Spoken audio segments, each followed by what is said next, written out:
ಹಣ ಅಂದ್ರೆ ಹೆಣ ಕೂಡ ಬಾಯ್ ಬಿಡುತ್ತೆ ಅನ್ನೋ ಮಾತು 100ಕ್ಕೆ 100ರಷ್ಟು ಸತ್ಯ. ರೊಕ್ಕದ ಲಾಭ ಆಗುತ್ತೆ ಅಂದ್ರೆ ಕೆಲ ಜನ ಏನ್ ಬೇಕಾದ್ರೂ ಮಾಡ್ತಾರೆ. ಅಷ್ಟೇ ಯಾಕೆ, ಕೆಲವರು ಅತಿ ಆಸೆಗೆ ಬಿದ್ದು ಮೂರ್ಖರು ಕೂಡ ಆಗ್ತಾರೆ. ಈಗಿನ ಕಾಲದಲ್ಲಿ ಲಕ್ಷಕ್ಕೆ 3 ಲಕ್ಷ ಕೊಡ್ತೀವಿ ಅಂದ್ರೆ ಯಾರು ನಂಬ್ತಾರೆ ಹೇಳಿ? ಆದ್ರೆ ಹೀಗೆ ಹಣ ಡಬಲ್ ತ್ರಿಬಲ್ ಆಗುತ್ತೆ ಅಂತ ಆಸೆಗೆ ಬಿದ್ದವರು ಈಗ ಬೀದಿಗೆ ಬಂದಿದ್ದಾರೆ. ಈ ಮನಿ ಡಂಬ್ಲಿಂಗ್ ವಂಚನೆಯ ಕಂಪ್ಲೀಟ್ ಡೀಟೇಲ್ಸ್ ಇಲ್ಲಿದೆ ನೋಡಿ. ಹಣ ತ್ರಿಬಲ್ ಮಾಡಿಕೊಡ್ತೀವಿ ಅಂತ ಲಕ್ಷ ಲಕ್ಷ ಪಂಗನಾಮ, 28 ಲಕ್ಷ ಕೋಟಿ ಟೋಪಿ ಹಾಕಿಸಿಕೊಂಡ ಗುತ್ತೇದಾರ್.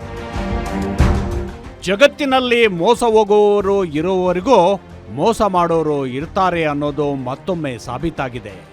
ಹಣ ಮಳೆ ರೀತಿ ಸುರಿಯುತ್ತೆ ಅನ್ನೋ ಬಣ್ಣದ ಮಾತುಗಳನ್ನು ನಂಬಿ ಬೆಂಗಳೂರಿನ ಗುತ್ತೇದಾರೊಬ್ಬ ಲಕ್ಷ ಲಕ್ಷ ಹಣ ಕಳೆದುಕೊಂಡಿರುವ ಘಟನೆ ಬಾಗಲಕೋಟೆ ಪೊಲೀಸ್ ಠಾಣಾ ವ್ಯಾಪ್ತಿಯಲ್ಲಿ ನಡೆದಿದೆ. ಮೋಸ ಹೋದ ಗುತ್ತೇದಾರನ ಹೆಸರು ರಮೇಶ್. ವಂಚನೆ ಮಾಡಿದ್ದು ಮಧುಗಿರಿ ಮೂಲದ ವಿಜಯ್, ಕೇರೆಗುಡ್ಡದ ಹಳ್ಳಿಯ ಕೃಷ್ಣ ಸಿಂಗ್ ಮತ್ತು ಚಾಲಕ ನವೀನ್ ಎಂಬ ಮೂವರು ಕದಿಮರನ್ನ ಈಗ ಪೊಲೀಸರು ಅತಿಥಿಗಳನ್ನಾಗಿ ಮಾಡಿದ್ದಾರೆ. ಈ ಕಿಲಾಡಿಗಳು ಬಾರಿಶ್ ಹಣ ಅಂದ್ರೆ ಹಣದ ಮಳೆ ಅಂತ ಪುಂಗಿಬಿಟ್ಟಿದ್ರು. ನಮ್ಮ ಹತ್ರ ಹಣದ ಸುರಿಮಳೆಯೇ ಇದೆ, ಆದರೆ ಅದು 90 ದಿನಗಳೊಳಗಾಗಿ ನಾರ್ಮಲ್ ಕಾಗದ ಆಗ್ಬಿಡುತ್ತೆ. ಹಾಗಾಗಿ ಬೇಗ ಖರ್ಚು ಮಾಡಬೇಕು. ನೀವು ನಮಗೆ ಲಕ್ಷ ಕೊಟ್ರೆ ನಾವು ನಿಮಗೆ 3 ಲಕ್ಷ ಕೊಡ್ತೀವಿ ಅಂತ ನಂಬಿಸಿದ್ರು. ಆರೋಪಿಗಳ ಮಾತು ನಂಬಿದ ರಮೇಶ್ ತನಗೆ ಸುಮಾರು 1 ಕೋಟಿ ರೂಪಾಯಿ ಸಿಗುತ್ತೆ ಅನ್ನೋ ಆಸೆಗೆ 28,60,60,000 ರೂಪಾಯಿಯ ಹಣವನ್ನ 8ನೇ ಮೈಲಿಗೆ ತಂದಿದ್ರು. ಆರೋಪಿಗಳು ರಮೇಶ್ನನ್ನ ಹೋಟೆಲ್ಗೆ ಕರೆಸಿ ಹಣ ಪಡೆದರು. ಹೀಗೆ ಕೆಲ ಹೊತ್ತು ಹಣ ಪಡೆದ ನಂತರ ಸುಮ್ಮನೆ ಮಾತನಾಡುತ್ತಾ ಹಣ ಸರಿಯಾಗಿದೆಯಾ ಇಲ್ವಾ ಎಂದು ಚೆಕ್ ಮಾಡ್ಕೊಂಡು ಬರ್ತೀವಿ ಅಂತ ಹೇಳಿ ಅಲ್ಲಿಂದ ಎಸ್ಕೇಪ್ ಆದರು. ಬಾಗಲಕೋಟೆ ಪೊಲೀಸ್ ಸ್ಟೇಷನ್ ವ್ಯಾಪ್ತಿಯಲ್ಲಿ ಒಂದು ಮನಿ ಡಬ್ಲಿಂಗ್ ಕೇಸ್ 2 ಕೇಸ್ ಪತ್ತೆ ಆಗಿದೆ. ಇದರಲ್ಲಿ ಟೋಟಲ್ 47 ಲ್ಯಾಕ್ಸ್ ವ್ಯಾಲ್ಯೂದು ಹೋಗಿತ್ತು.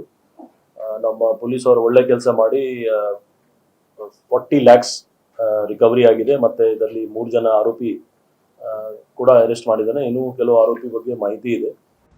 ಇನ್ನು ಮೋಸ ಹೋಗಿದ್ದು ಗೊತ್ತಾದ ಮೇಲೆ ರಮೇಶ್ ಬಾಗಲಕೋಟೆ ಪೊಲೀಸರಿಗೆ ದೂರು ಕೊಟ್ಟಿದ್ದಾರೆ.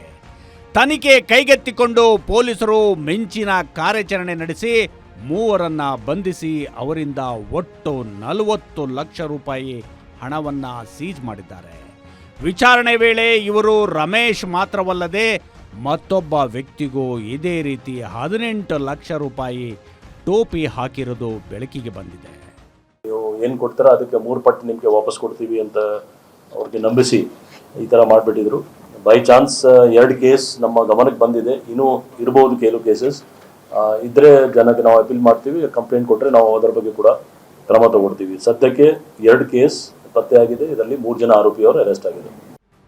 ನೋಡಿದ್ರಲ್ಲ, ಕಷ್ಟಪಟ್ಟು ದುಡಿಯೋ ಬದಲು ಕುಳಿತಲ್ಲೇ ಹಣ ಡಬಲ್ ಆಗುತ್ತೆ ಅನ್ನೋ ಆಸೆಗೆ ಬಿದ್ದರೆ ಏನಾಗುತ್ತೆ ಅನ್ನೋದಕ್ಕೆ ಇದೇ ಜೀವಂತ ಸಾಕ್ಷಿ. ಪೊಲೀಸರು ಹಣವನ್ನೇನೋ ರಿಕವರಿ ಮಾಡ್ತಾರೆ, ಆದರೆ ಇಂಥ ವಂಚಕರ ಬಗ್ಗೆ ಜನರು ಎಚ್ಚರದಿಂದ ಇರಬೇಕು. Ajay Kumar, crime bureau, guarantee news, Bengaluru.